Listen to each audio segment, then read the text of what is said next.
Hello, everybody. So, we're going to talk about syntax today. So, yesterday you learned about diction, which is an author's strategic word choice when writing.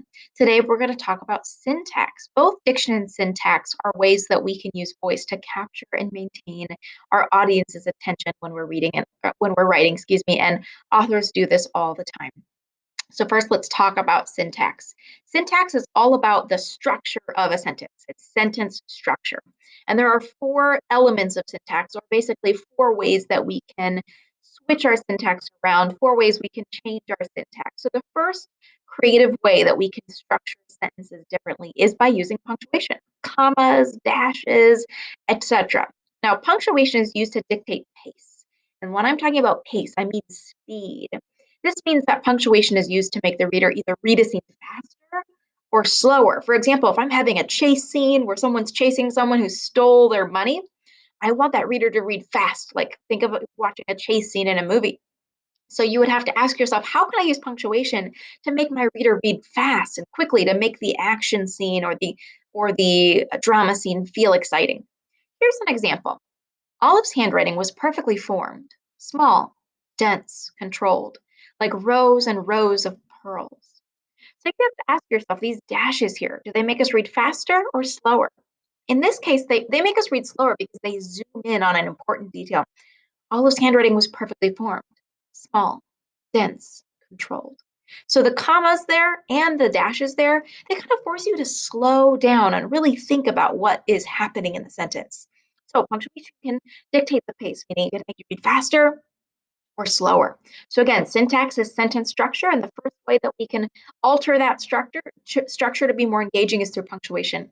Here's the second element of syntax: repetition, and using repetition on purpose. So a purposeful run-on sentence, lots of ands, or lists, or the rule of three. These are all ways where you can use repetition. Now, repetition is used to either emphasize ideas or, again, to dictate pace, to make you read faster or slower.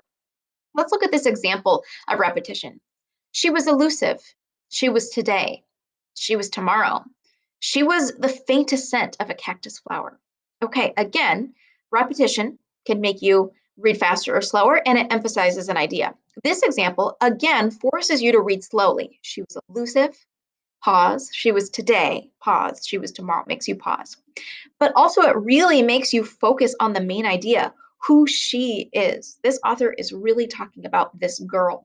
She was elusive. She was today. They're maybe setting up an important character here, but the syntax, the three short sentences, the repetition of she was, forces you to really think about who she is, really focus on the main idea, who she is, and really slow down. Okay, so syntax is creative sentence structure.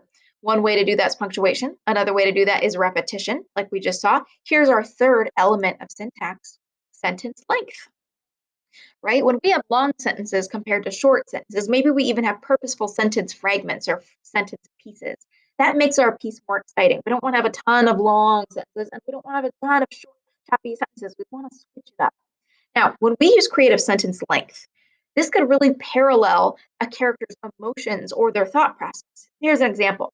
I raced through the crowd, shoes, shoulders, sweat, fear. Now, these are one word sentences, so not a full length sentence. But if I'm running, maybe I'm running away from something, maybe I'm panicking. My thoughts are going to be short, fragmented. I'm not going to be sitting there thinking long, thoughtful sentences. My thoughts are panicked, they're short, they're fragmented, they're quick. So here, shoes, shoulders, sweat, fear. I'm running, I'm bumping into people. That's all I see, that's all I think. Shoes, shoulder, sweat, fear. That parallels whoever's running, it parallels their panicked emotions that things are just going by fast. Bam, bam, bam, for one word sentences. So again, we want to alternate long sentences and short sentences to show a character's emotions. Okay, so far our elements of syntax, again, creative sentence structure, punctuation, repetition, sentence length. Here's our last one, word order. Typically when we write, we go subject, verb, complete idea. Mrs. Hahn loves Dr. Pepper. Mrs. Lanzarata is a nice person. Mrs. Spieler um, runs on her treadmill. Subject, verb, complete idea. It's the person, the action, and then the rest of the idea. But when we write creatively, we want to move the subject around. We want to switch the word order around. Maybe start the sentence with a verb. Maybe start the sentence with an action. Maybe start the sentence with a describing phrase or a dependent clause. Here's an example. Peering through the grimy, dim window, Chris shuddered with the knowledge that he may never escape. Now, I could have said, Chris looked through the window. Subject, verb, complete idea. But I want it to be more engaging. I want to switch it up. I want it to be more exciting. So instead of saying Chris looked out the window, I said, I start with the action. I start with a verb, peering through the grimy, dim window. Now here's the subject and the action. Chris shuddered. Peering through the grimy, dim window, Chris shuddered with the knowledge that he may never escape. I switched the word order around, and that sentence is so much juicier. And I want to know why he's trapped and why he might not escape and what's going on in this story, right? Now, remember, syntax is a creative way of structuring your sentences differently. There are 4 ways. I know I'm being repetitive, but that's on purpose. Number 1, punctuation. Use punctuation purposefully. Number 2, you want to use repetition purposefully. Number 3, alternate those sentence lengths, short and long. Number 4, word order. Switch it up. Make it more creative. All right, let's look. I just want to give you another example of, this is an example of both powerful diction and powerful syntax. As we read this, ask yourself these 2 questions. Should we read this slowly or quickly? What does the punctuation make us realize about the character's emotions? This is an excerpt from a classic horror story called The Telltale Heart. And I'm not going to reveal the story's elements or the ending of the story too much because you might end up reading this in class, but it's about a murder. A murder. Let's just leave it at that. It's about a murder. Okay, let's read this. Again, should we read this slowly or quickly? How do you know that? Look at the punctuation. And what does the punctuation make you realize about this person who's speaking? Let's begin. Was it possible they heard not? Almighty God, no, no, they heard, they suspected, they knew they were making a mockery of my horror. This I thought, and this I think.